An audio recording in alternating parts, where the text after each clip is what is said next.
Salam, bugün dadlı bir yemek reseptiyle geldim. Dediğim qaydayla hazırlasanız, herkes memnun qalacaq dadından.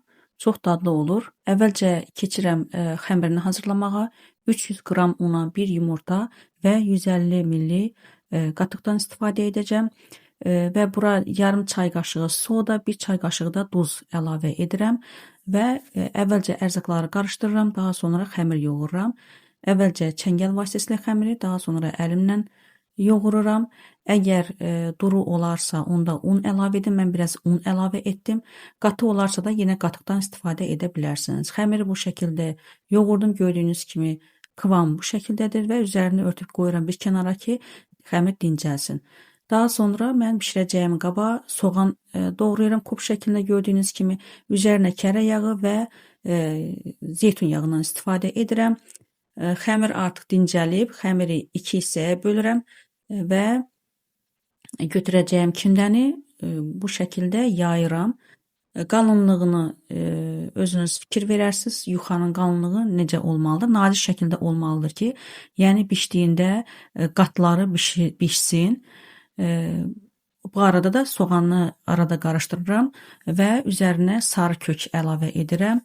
Yaxşı qarışdırdıqdan sonra üzərinə xırda şəkildə doğranmış dana ətindən istifadə edirəm ki, dana əti də soğanda qovrulsun, bişsin və keçirəm yeni də yuxanın kəsirəm orta hissədən və bura qaynadılmış, hazır vəziyyətdə olan qaynadılmış kartof əlavə edirəm. Daha sonra rəndədən keçirdiyim pendiri əlavə edirəm və nazik bir şəkildə bu şəkildə yayıram hər tərəfinə yuxanın və yuxanı da enli şəkildə qatlayıram rolet formasında bu şəkildə edirəm. Daha sonra ağzı açılmasın deyə çöndərirəm bu şəkildə ağzını bağlayıram. Daha sonra yenə də çöndərirəm alt hissəyə qoyuram ki, birləşdirdiyim yeri xəmirə yapışsın. İndi isə keçdim ikincini də hazırladım gördüyünüz kimi və hazırlayıb qurtardıqdan sonra kətə formasında bu şəkildə kəsirəm. İçərisini sizi göstərirəm, görün kartofla pendir necə gözəl olur. Heç də qorxmayın, bişdikdə dağılmır, bu şəkildə də qalır. Yəni pendir əridikdə xəmirin sloylarını bir-birinə yapışdırır.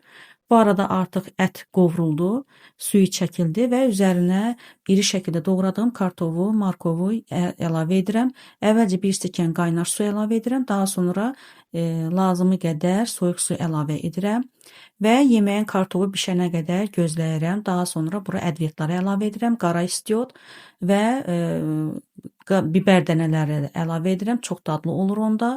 1 ədəd də dəfnə yarpağı əlavə edirəm. Daha sonra kəsdiyim xəmirləri yan-yana bu şəkildə qazanın üst hissəsinə yığıram.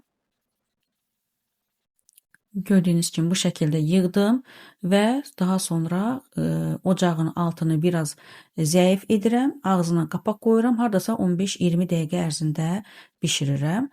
Artıq bişdi yemək. Özünüz görürsünüz ki, heç də dağılmayıb. Sizə göstərirəm bir-bir. Bu şəkildə görürsünüz. Dadı inanın o qədər ləzzətli olur ki, mütləq hazırlayın.